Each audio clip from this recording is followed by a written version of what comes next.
Configure Zometric IntelliQS for your organization.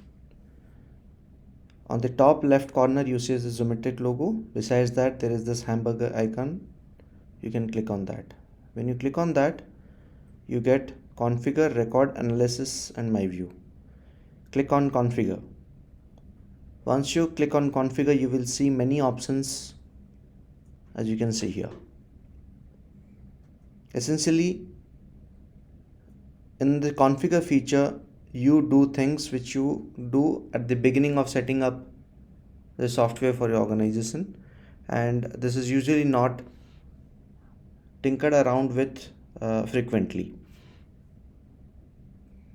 Other than configure there are record options in which you keep this is something that you use to record data on a regular basis. Coming back to configure, the first thing to be configured are the work units. Work units are those physically separate locations in your factory, or if you are multi-factory unit then it could be multiple factories. Basically these are physically segregated units. Either you can import all your work units if you have too many, or you can add them manually. In order to add them manually you simply enter your work unit name and optionally a description and click on save. It will get saved. If you want to edit something that had been recorded earlier you can click on any of them and edit the values. Now the next item after work units are equipments. Each of the work unit that you have will have multiple equipments or stations or points from which samples are taken, which are called sampling points as well. As in case of work units you can similarly import. If you have to import, your import file must have these columns: the name of the equipment, description of the equipment which is optional, and the work unit ID. Work unit ID is picked up from the work units that were created in the previous discussion. Now coming back, each of your work unit can be added manually and it can be edited. You can enter your equipment name, your equipment description, and from the drop down you can select one of the work units that were created earlier. Let us say you know when you reach here the work unit that you are looking for is not available. Then you can click a plus sign here. It will open up another window where work unit can be added, and once it is added you can select from the drop down here itself. After equipment you configure parts. Parts are things that are material or things that you procure or are work in progress materials. In order to add part you simply come here and add a part number and a part description and save it. After parts you configure your units of measure. Simple, enter your unit of measurements.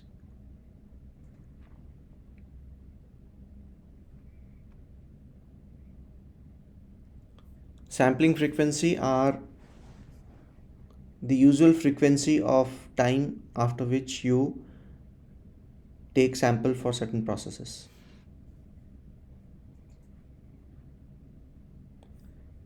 The same way you can add name of your frequency and the duration.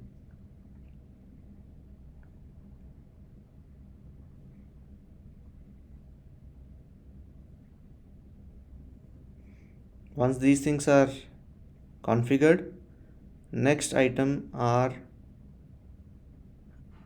the characteristics of the characteristics that you measure. So essentially there are three types of characteristics. One is your variable characteristics, there is a defective test, the third one is defect test. When we talk about variable characteristics, these are those type of characteristics which can be measured in fractions. For example, the value of that measurement could be 1.1, 1.2, 2.5, anything that can be measured as fractions.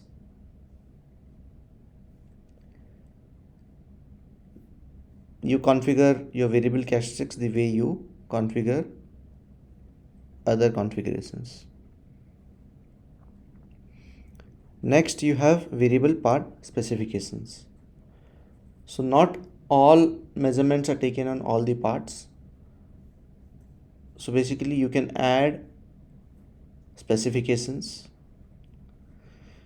When you select specification and you want to create a new specification, then you get a drop down of all the parts that are listed in the system and all the variable characteristics and the unit of measurement.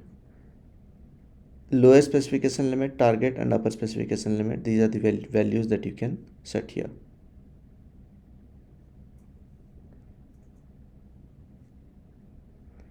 And there is something called alert template, which basically are different type of configurations which can be done for charts.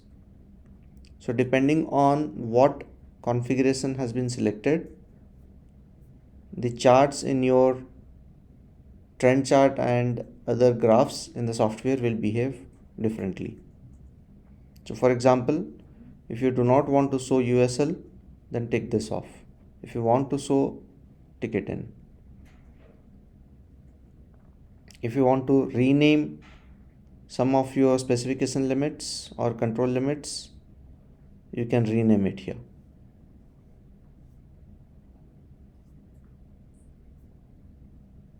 And beyond that, there are statistical rules mentioned here.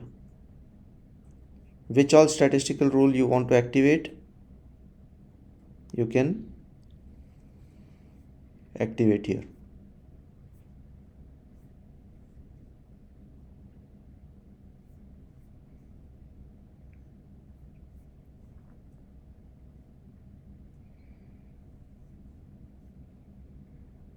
After you have configured your variable part specifications, you do variable schemes. Variable scheme is nothing but a combination of your variable part specification and the equipments in which such measurements can be taken from. So for example, you had pure steam, micro, and TAMC as the part ID, and this part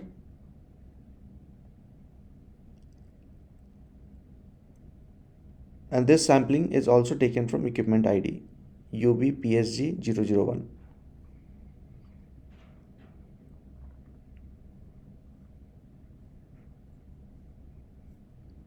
And then you can also add or remove subscribers from here. Subscribers get email alerts when there are statistical rule violations.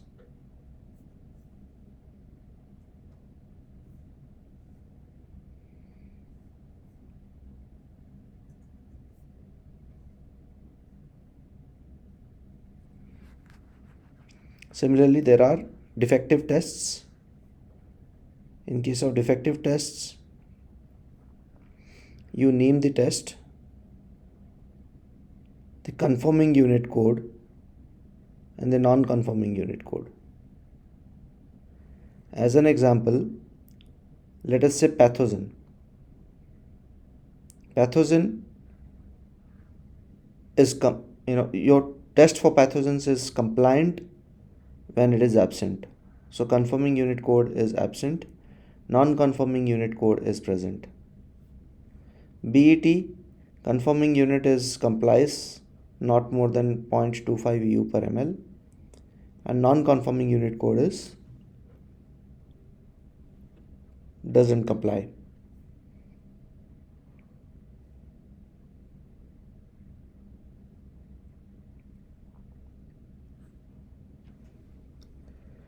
Then you have defective SPC schemes. In defective SPC scheme, in any of them, if you go, you basically select an equipment, a part, and a defective test.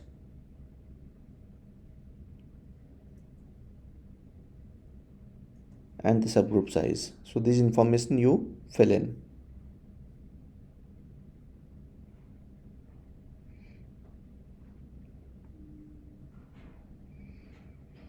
Other than defective tests, there are also defect tests. In defect test, you basically name the test, you record the non-conformity code and the opportunity unit. This is slightly different from defective test.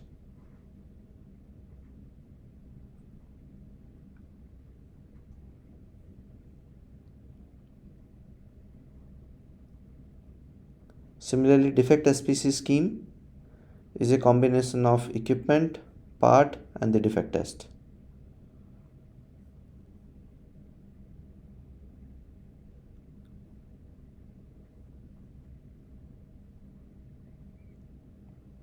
Now coming to report templates. In your report template, basically you tick in or tick off the type of analysis or the values that you want to show in your summary report. So for example, if you want to show raw data in your report, then you click on raw data, and then you have CP, CPK, COV, all of these values are included.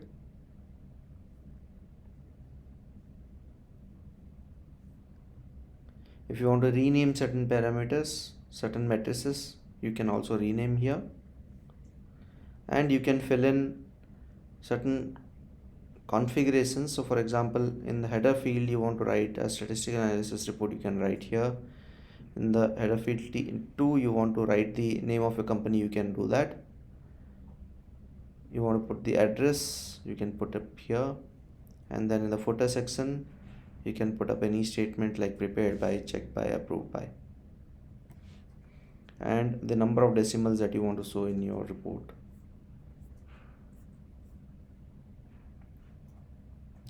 So this ends about how configurations are done in Zometric Q tools.